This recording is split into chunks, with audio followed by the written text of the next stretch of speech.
అధ్యక్ష, అన్నమయ్య జిల్లా రాయచోటిలో శ్రీ వీరభద్రేశ్వర స్వామి పేర్వాట ఉత్సవం మార్చి 4వ తారీఖున జరిగింది అధ్యక్ష. ఇందులో జరిగిన ఒక సంఘటన గురించి సభకు తెలియజేయడానికి నేనున్నా అధ్యక్ష. 1300 సంవత్సరాల చరిత్ర ఉన్న ఆలయం అధ్యక్ష. తరతరాలుగా వస్తున్నటువంటి ఉత్సవం భజన సంకీర్తనలతో ఆనందోత్సాహాల మధ్య శోభాయాత్ర జరుగుతుంది మార్చి 4వ తారీఖున. అక్కడ తానా జంక్షన్ కు వచ్చారు అధ్యక్ష. రాయచోటిలో అక్కడ మసీదులో నుంచి వచ్చినటువంటి అల్లరి మూకులు దాడి చేశారు శోభాయాత్ర మీద. లాఠీ చార్జ్ చేసి పోలీసులు చెదరగొట్టారు. ఊరేగింపులో ఉన్న భక్తుల మీద కేసులు పెట్టారు పోలీసులు. అల్లరి మూకల మీద అయితే గొడవ చేశారని కేసు పెట్టారు. హిందూ భక్తుల మీద మాత్రం హత్యాయత్నం చేశారనే కేసు పెట్టడం జరిగింది అధ్యక్ష. అక్కడ ఎస్ఐ నరసింహారెడ్డి అనే వ్యక్తి ఎస్పీ గారికి ఒక కంప్లైంట్ రాస్తాడు అధ్యక్ష. ఆ కంప్లైంట్ లో ఆయన చెప్పేది ఏంటంటే, ఊరేగింపులో ఉన్నటువంటి హిందూ భక్తులు జై శ్రీరామ్ అనే నినాదాలు చేశారు అని చెప్తాడు. అయ్యా, రాష్ట్రంలో జై శ్రీరామ్ అనే నినాదం చేయడానికి పోలీస్ అనుమతి కావాలా అని నేను హోంమంత్రిని సూటిగా ప్రశ్నిస్తా ఉన్నా.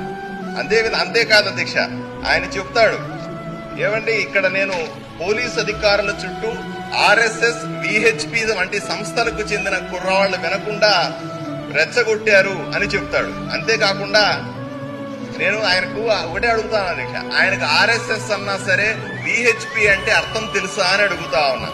ఆర్ఎస్ఎస్ అంటే దేశం పట్ల గాని, జాతి పట్ల గాని, ధర్మం పట్ల గాని, ప్రజల పట్ల గాని నిరంతరం పనిచేసే దేశభక్త జాతీయవాద సంస్థల అధ్యక్ష. వీటిని చులకన చేసి కంప్లైంట్లో పెట్టడం, చులకనగా ఈ ఎఫ్ఐఆర్ లో చేర్చడాన్ని నేను తీవ్రంగా ఖండిస్తా ఉన్నాను అధ్యక్ష.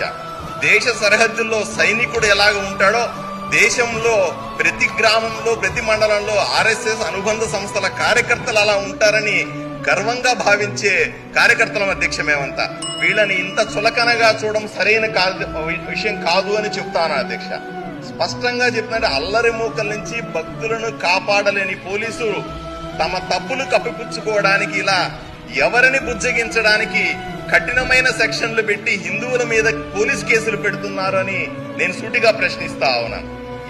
ఇటువంటి సంఘటనలు రాష్ట్ర ప్రభుత్వానికి చెడ్డ పేరు తెచ్చే అవకాశం ఉంది అధ్యక్ష. ఎవరు ఇటువంటి అల్లరి మూకలని ప్రోత్సహిస్తున్నారు, ఎవరి నాయకత్వంలో ఇవన్నీ జరుగుతున్నాయని కనుక్కొని వీటిని కఠినంగా శిక్షించాల్సిన అవసరం ఎంతైనా ఉందని చెప్తా. ఎందుకంటే ఇటువంటి సంఘటనల మీద ప్రభుత్వం తక్షణమే కఠినంగా వ్యవహరించాలని మీ ద్వారా కోరుకుంటున్నాను అధ్యక్ష. నమస్కారం.